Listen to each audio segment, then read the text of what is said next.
샬롬 반갑습니다. 성경으로 보는 리더십 제8강 기독교 리더십의 기술입니다. 부제는요, 리더십 탁월한 기술이 필요하다입니다. 왜 그러냐면 하나님께서 분명하게 리더를 선택하셨습니다. 그리고 탁월한 기술, 재능을 부여하셨어요. 우리가 창조될 때부터 이미 하나님의 성품, 성향, 기술 모든 것들을 하나님께서 생기를 불어 넣으실 때 다 불어 넣으셨다는 것입니다. 네, 오늘 본격적으로 제8강 기독교 리더십의 기술 강의 들어가기 앞서서 말씀 한 구절 보고 시작하도록 하겠습니다. 누가복음 10장 1절에서 9절까지의 말씀입니다. 누가복음 10장 1절에서 9절까지의 말씀 함께 봉독하겠습니다. 시작. 그 후에 주께서 따로 70인을 세우사 친히 가시려는 각 동네와 각 지역으로 둘씩 앞서 보내시며 이르시되 추수할 것은 많되 일꾼이 적으니 그러므로 추수하는 주인에게 청하여 추수할 일꾼들을 보내주소서 하라. 갈지어다 내가 너희를 보냄이 어린 양을 이리 가운데로 보냄과 같도다. 전대나 배낭이나 신발을 가지지 말며 길에서 아무에게도 무난하지 말며 어느 집에 들어가든지 먼저 말하되 이 집이 평안할지어다 하라. 만일 평안을 받을 사람이 거기 있으면 너희의 평안이 그에게 머물 것이요 그렇지 않으면 너희에게로 돌아오리라. 그 집에 유하며 주는 것을 먹고 마시라. 일꾼이 그 삭을 받는 것이 마땅하니라. 이 집에서 저 집으로 옮기지 말라. 어느 동네에 들어가든지 너희를 영접하거든 너희 앞에 차려놓은 것을 먹고 거기 있는 병자들을 고치고 또 말하기를 하나님의 나라가 너희에게 가까이 왔다 하라. 아멘. 본문은요, 예수님께서 70명의 제자들을 훈련시키고 세우신 다음에 파송하시면서 권면의 말씀을 하고 계시는 장면이 기록되어 있습니다. 첫 번째 질문 나갑니다. 예수님께서 제자들을 구체적으로 어떻게 파송하셨습니까? 둘씩 서로 돕고 격려하기 위해서 파송하셨습니다. 1절 말씀입니다. 그 후에 주께서 따로 70인을 세우사 친히 가시려는 각 동네와 각 지역으로 둘씩 앞서 보내시며, 중요한 것은 친히 가시려는 이라는 표현입니다. 이 말은 무슨 뜻이냐면 예수님께서 친히 가기로 하셨던 그곳에 제자들을 보내신 것입니다. 그리고 두 번째로는 마지막을 보면요, 둘씩 앞서 보내셨다라고 말하십니다. 예수님이 곧 가실 건데 미리 제자들을 둘씩 서로 격려하고 돕게 하기 위해서 그들을 먼저 미리 보내셨다라는 거예요. 그렇다면 그게 무슨 뜻이죠? 바로 그 후에 예수님께서 그곳으로 가실 것이다라는 것을 말씀합니다. 두 번째 질문입니다. 제자들을 파송 보내는 중요한 이유는 무엇입니까? 2절 말씀을 보겠습니다. 이르시되 추수할 것은 많되 일꾼이 적으니 그러므로 추수하는 주인에게 청하여 추수할 일꾼들을 보내주소서 하라. 제자들을 파송 보내는 중요한 이유는요, 그것입니다. 바로 구원받을 자들이 너무나 많았어요. 그런데 그 구원받을 자들을 인도할 일꾼이 적다라는 것입니다. 그래서 2절 말씀에 보면 추수할 것은 많되 일꾼이 적다라고 표현하고 있는 것입니다. 지금 현재도 마찬가지입니다. 지금 학원 복음화율, 청소년 복음화율이 몇 프로인지 아십니까? 약 3.3%밖에 되지 않는다라고 합니다. 청년 복음화율은 몇 프로인지 아십니까? 4%입니다. 우리 수강 들으시는 분들 중에 청년들도 계시지만 청년들 말고 그 윗세대들은요, 기성세대들은요, 복음화율이 그래도 상당히 높은 편입니다. 그런데 청년부터 청년 아래로 내려갈수록 점점 복음화율이 내려가고 있어요. 내려가는 추세 가운데 우리가 살고 있습니다. 학원 복음화율이 3.3%라는 것은요, 다음 세대, 우리 대한민국 가운데 다음 세대들이 살아갈 그 시대에 되면은 어쩌면 조금 그거보다 더 떨어지게 되면 약 3.1%까지 떨어지게 되면 미전도 종족이라고 불린 만큼 내려간다라는 거예요, 수치가. 다시 말하면 세계 복음화에 있어서 선교하는 나라들 중에 지금 한 대한민국과 중국이 많이 쓰임받고 있는데요, 이제는 다음 세대들이 자라게 되면 보내는 선교의 나라가 아니라 이제는 다시금 우리나라로 선교사들이 오게 되는 그런 상황 가운데 우리가 놓일 수 있다라는 것입니다. 세 번째 질문입니다. 예수님께서 제자들을 파송하시면서 당부하신 내용들이 있습니다. 그 내용들이 무엇입니까? 4절과 5절 그리고 7절 말씀에 기록되어 있습니다. 첫 번째는요, 전대나 배낭이나 신발을 가지지 말며. 이 말씀은 아무것도 가지고 가지 말라는 거예요. 미리 준비해 주시겠다라는 것이죠. 네, 두 번째는요, 길에서 아무에게도 무난하지 말라라고 말씀하십니다. 세 번째는요, 어느 집에 들어가든지 먼저 말하되 이 집이 평안할지어다 하라.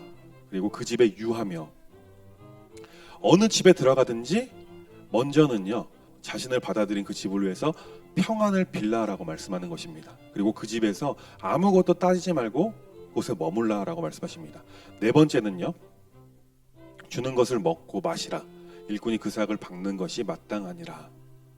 우리가 그 선교를 떠나서 전도여행을 가서 우리가 어느 곳에 머물게 됐을 때 그곳에서 주시는 먹는 음식이라든지 그런 것들을 그냥 일꾼이 그 삭을 받는 것이 마땅하기 때문에 그것을 받으라라고 말씀하는 것입니다. 다섯 번째는요, 이 집에서 저 집으로 옮기지 말라라고 말씀하십니다. 이 말씀의 뜻은 이 집에서 저 집으로 마음대로 옮겨가게 되면요, 우리가 처음 어느 집을 가게 됐을 때 그 집이 내가 원하지 않을 때 얼마든지 떠날 수가 있잖아요. 근데 그렇게 하지 말라라는 것입니다. 그냥 감사함으로 하나님께서 예배해 두신 곳에서 먹고 마시고 그곳에 머물라라고 말씀하고 있는 것입니다.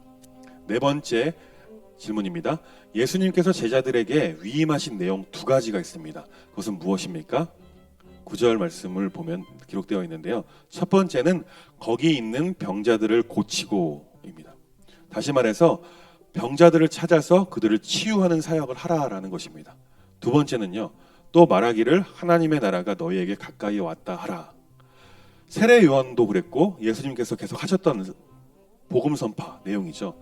회개하라, 천국이 가까이 왔다. 그것을 제자들에게 다시 한번 상기시켜 주시면서 너희들도 가서 회개하라, 천국이 가까이 왔다라고 천국 복음을 선포하라는 것입니다. 네, 본격적으로 기독교 리더십의 기술에 대해서 우리가 함께 공부하겠습니다. 기술이라는 것은요, 한 번에 생기지 않습니다.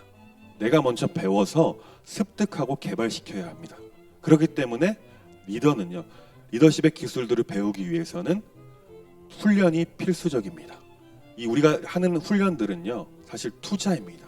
그렇기 때문에 우리가 이 리더십 강의를 듣고 있는 거고 함께 공부하고 있는 것입니다. 네, 리더십은요, 자질이면서 동시에 기술이기도 합니다. 다시 말하면 이것은 무슨 말이냐면 리더십은 자연스럽게 하나님께 부어주신 것들을 내 자질로 갖고 있기도 하지만 기술로서 개발시켜야 한다는 것을 말하는 것입니다. 효과적인 리더십은 훌륭한 자질과 탁월한 기술의 결합체가 됩니다. 자질 없는 기술은요, 위험하고 또한 기술 없는 자질은 불완전합니다. 그렇기 때문에 리더는 끊임없이 자신의 리더십 자질을 키울 뿐만 아니라 훈련시키고 그 자질을 활용하는 리더십 기술을 연마해야만 합니다. 이 리더십의 기술 몇 가지를 살펴보겠습니다. 첫 번째입니다. 커뮤니케이션 기술입니다. 전달 방법이죠. 리더십은요, 사실 비전을 표현하는 표현이 바로 리더십이라고 볼 수 있어요. 이 커뮤니케이션, 이 전달 방법은요, 비전을 성취하는 가장 확실하고 아주 중요한 수단입니다. 출애굽기 4장 15절 말씀을 보면요, 모세가 소명을 받을 때 주님께서 그 모세에게 하신 말씀이 기록되어 있습니다. 출애굽기 4장 15절 말씀을 보겠습니다. 너는 그에게 말하고 그의 입에 할 말을 주라. 내가 내 입과 그의 입에 함께 있어서 너희들이 행할 일을 가르치리라. 아멘. 하나님께서 모세에게 주신 말씀, 내가 내 입과 그의 입에서 함께 있어서 너희들이 행할 일을 가르치리라. 이게 무슨 장면이죠? 모세가 하나님께서 부르셨을 때 거절하는 거예요. 하나님, 나는 말을 못하는 자입니다. 이렇게 계속해서 말씀을 하고 있는 것입니다. 그럴 때 네 옆에는 아론이 있지 않느냐, 네 형 말 잘하는 아론이 있지 않느냐, 아론과 너에게 내가 할 말을 너에게 줄게 라고 말씀하고 있는 것입니다. 두 번째 기술은요, 위임의 기술입니다. 리더십은요, 맡길 수가 있어야 합니다. 또한 함께 일할 수 있어야 합니다. 이게 뭐죠? 바로 동역자죠. 함께 하나님의 목표를 이루어가기 위해서 동역하는 것이 필요한데 그것을 위해서 리더는 적절하게 그 사역들을 분배하고 위임할 수 있어야 된다는 것입니다. 리더십의 위임은요, 성경에서 가르치고 있는 지도자 원리이기도 합니다. 지도자는요, 자기 자신이 스스로 일하는 자가 아닙니다. 다른 사람들이 함께 일할 수 있도록 여건을 조성시키는 자입니다. 하나님께서는요, 함께 일하는 자를 찾고 계십니다. 출애굽기 18장 21절 말씀을 보면요, 지도자가 위임하기에 적합한 사람의 자질들에 대해서 기록하고 있습니다. 세 가지가 기록되어 있는데 출애굽기 18장 21절 말씀을 통해서 우리 함께 보겠습니다.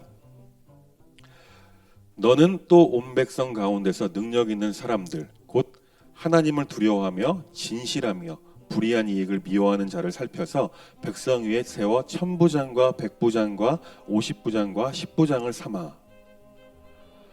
리더의 자질, 위임하기에 적합한 자질은요, 첫 번째가 하나님을 두려워하는 사람이어야 합니다. 두 번째는요, 진실한 사람이어야 돼요. 마음에 거짓이 없는 사람이요. 세 번째는 불의한 이익을 미워하는 사람이 되어야 합니다. 첫 번째 위임은요, 리더로 하여금 중요한 일에 집중할 수 있게끔, 몰두할 수 있게끔 합니다. 왜? 영적인 일은요, 리더가 할 수 있도록 해야 합니다. 사도행전에 보면요, 초대교회에 7집사를 택한 장면이 나옵니다. 왜 7집사를 택했을까요? 리더들, 사도들, 당시의 리더들인 사도들이 이 영적인 일에 몰두할 수 있도록 다른 구제하는 사역, 다른 사역을 맡길 수 있도록, 위임할 수 있도록 7집사를 택해서 세웠습니다. 두 번째, 위임은요, 잠재적 리더십을 개발할 수 있게 합니다. 왜 그럴까요? 우리 계속해서 말씀드렸어요. 리더는요, 자신이 떠나도 누군가가 그 자리를 차지할 수 있게끔 후임을 양성할 수 있게끔 하라라고 말씀드렸었습니다. 그런 것처럼 이 7집사를 택해서 그들이 나중에 사도가 떠나고 나서 혹은 사도가 어딘가 없어지고 나서는 그 7집사들이 리더십의 역할을 감당할 수 있도록 위임하고 그들의 리더십을 개발할 수 있도록 도와주라라는 것입니다. 세 번째는요, 위임은 효과적인 사역을 할 수 있게끔 합니다. 이 위임을 통해서요, 적재적소에서 사역할 수 있게끔 하는 것이 바로 리더십의 역량이기도 합니다. 그렇기 때문에 리더십은요, 위임할 수 있어야 합니다. 위임하는 기술이 필수적으로 있어야 한다는 것입니다. 세 번째 기술은요, 시간 관리의 기술입니다. 리더는요, 시간 관리를 철저하게 해야 합니다. 우리가 각 공동체에서 어느 모임을 갖기로 했어요. 근데 리더가 늦어봐요. 그 모임이 될까요? 그렇기 때문에 리더는 반드시 시간 약속은 철저하게 지킬 수 있어야 합니다. 시간을 낭비하는 지도자는요, 사실 지도자라고 볼 수 없어요. 시간을 낭비하는 사람은 지도자라고 부를 수도 없습니다. 지도자는요, 보통 사람들에게는 평범한 시간을 놀라운 성장과 발전의 기회로 만드는 통찰력과 순발력이 있어야 합니다. 그리고 리더는요, 미래를 예측하고 그 미래를 위해서 결정적으로 준비할 수 있어야 됩니다. 그렇기 위해서는 필요한 것이 바로 시간 관리를 철저하게 하는 기술이 필요하다라는 것입니다. 에베소서 5장 16절에서 17절 말씀을 보면요, 지혜로운 리더가 되기 위해서 필요한 것에 대해서 말씀하고 있습니다. 에베소서 5장 16절 17절 말씀입니다. 세월을 아끼라, 때가 악하니라. 그러므로 어리석은 자가 되지 말고 오직 주의 뜻이 무엇인가 이해하라. 여기서 필요한 것은 뭐냐면요, 바로 분별력입니다. 그리고 시간 관리, 세월을 아끼라는 그 말씀을 따라서. 그리고 창세기 1장 28절을 보면요, 효과적으로 시간을 관리하는 사람은 어떤 사람인지 기록되어 있습니다. 창세기 1장 28절 말씀을 보겠습니다. 하나님이 그들에게 복을 주시며 하나님이 그들에게 이르시되 생육하고 번성하여 땅에 충만하라. 땅을 정복하라. 바다의 물고기와 하늘의 새와 땅에 움직이는 모든 생물을 다스리라 하시니라. 이 말을 한마디로 표현하면 뭐냐면요, 하나님께서 철저하게 시간에 따라서 천지창조를 하셨어요. 그리고 나서 그 모든 것을 인간에게 위임하셨습니다. 근데 그 위임받은 것을 잘 지키고 개발하기 위해서는요, 시간을 철저하게 관리해야 한다는 거예요. 우리에게 맡겨주시는 일이 얼마나 많습니까? 우리에게 일단 복을 주셨어요. 그리고 하나님이 그들에게 이르시되 생육하라고 말씀하셨어요. 그리고 번성하고 땅에 충만하라. 그리고 땅을 정복하고 바다의 물고기와 하늘의 새와 땅에 움직이는 모든 생물을 다스리라 라고 말씀하십니다. 우리가 해야 할 일이 뭡니까? 생육해야 돼요. 그리고 번성해야 돼요. 땅에 충만해야 됩니다. 그리고 땅을 심지어 정복해야 되고요. 그리고 모든 생물들을 다스리라라고 말하고 있습니다. 이 모든 것을 다 하기 위해서는 시간 관리가 철저하게 필요하다라는 것입니다. 그렇기 때문에 리더는요, 시간 관리의 기술을 철저하게 연마하고 개발해야 할 줄 믿습니다. 스테반 코비라는 박사가 있습니다. 일의 우선순위를 분석해서 시간 관리의 4가지 유형에 대해서 발표하신 적이 있는데요, 그것에 대해서 말씀드리겠습니다. 첫 번째 우선순위 분석하는 거예요. 중요하면서도 급한 일. 두 번째, 중요하지만 급하지 않은 일. 세 번째, 중요하지는 않지만 급한 일. 네 번째, 중요하지도 급하지도 않은 일. 근데 사람들이 보통 이 우선순위를 생각하지 못해요. 어느 사람들을 보면요, 중요하지도 않고 급하지도 않은데 그걸 붙드느라고 진짜 정작 중요한 것을 놓치는 경우가 너무 많이 봤습니다. 그것을 위해서 스테반 코비 박사가 이것을 잘 정리하면은 시간 관리를 잘할 수 있을 것이다라고 발표한 것입니다. 아까 첫 번째, 중요하면서도 급한 일, 이게 무엇이 있을까요? 그런 거겠죠. 신경 쓰는 일과 또 문제와 마감일에 쫓기는 일이 되겠죠. 우리가 무언가를 직장에서 할 때에 이것은 꼭 언제까지 해내야 되는 것, 중요한 것들이죠. 뭐 프로젝트, 팀 프로젝트 같은 거, 개인 프로젝트 같은 것들을 할 때 제일 우선순위를 먼저 두고 해야 한다는 것입니다. 두 번째, 중요하지만 급하지 않은 일. 무엇이 있을까요? 그거겠죠. 더 나은 미래를 위해서 자기 개발을 하는 일이 필요하다는 거예요. 정말 중요하죠. 자기 개발하는 일. 그런데 이거는 급하지 않습니다. 이건 계속해서 할 수 있는 것입니다. 그런데 스테반 코비 박사는 이것을 일에 있어서 두 번째 우선순위로 두라고 하는 것입니다. 세 번째는요, 중요하지는 않지만 급한 일이 있습니다. 뭘까요? 바쁜 것 같지만 실제로 별 유익이 없는 일들이 있어요. 그런 것이 바로 세 번째 우선순위에 두라는 것입니다. 네 번째, 중요하지도 급하지도 않은 일이 있습니다. 그 무슨 일이, 어떤 게 있을까요? 생산성도 없어요. 그런데 바쁘기만 한 일들이 있어요. 뭐 예를 들어서 그런 거죠. 직장에서 상사가 복사 좀 해와. 근데 그게 마침 급하지 않은 복사, 그런 거죠. 근데 또 안 해오면 또 뭐라 해. 그럴 때 우리는 그것을 우선순위 네 번째로 두라는 것입니다. 네 번째 기술입니다. 경영의 기술입니다. 리더십은요, 사실 경영이라고 볼 수 있습니다. 이 경영의 기술은요, 기독교 리더십과 배타적인 관계가 아닙니다. 왜냐하면요, 성경에서도 경영의 필요성을 인정하고 있기 때문에 그렇습니다. 경영은 곧 성경의 사역의 기능이 되기 때문에 이 경영의 기술이 리더에게 필요합니다. 그렇기 때문에 경영의 기술은 조직을 이끄는 리더에게는 필수적인 것입니다. 잠언 15장 22절 말씀입니다. 은혼이 없으면 경영이 무너지고 지략이 많으면 경영이 성립하느니라. 리더로서 경영을 잘하려면요, 의논해야 한다는 거예요. 추종자들과 함께 동역하는 인류와 의논하면서 협의하라는 거죠. 협력하라는 것입니다. 그리고 두 번째는 공동체를 무너뜨리지 않기 위해서는 지략이 많아야 된다라고 합니다. 무슨 지략이죠? 잘 경영할 수 있는 지혜라는 거죠. 네, 8강 리더십의 기술에 대해서 우리가 함께 공부했습니다. 그 기술들에는 커뮤니케이션 기술, 전달하는 방법이죠. 그리고 위임의 기술, 그리고 시간 관리의 기술, 그리고 공동체를 경영하는 경영의 기술이 필요합니다.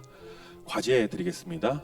예수님께서는요, 친히 제자들을 세워서 책임과 권한을 위임하셨어요. 그리고 그를 통해서 하나님 나라를 확장시키는 리더십을 발휘하셨습니다. 이러한 리더십의 기술을 우리 삶 가운데 어떻게 적용할 수 있을지 한번 생각해 보시고 간단하게 나눠주시면 좋겠어요. 네, 전제가 있습니다.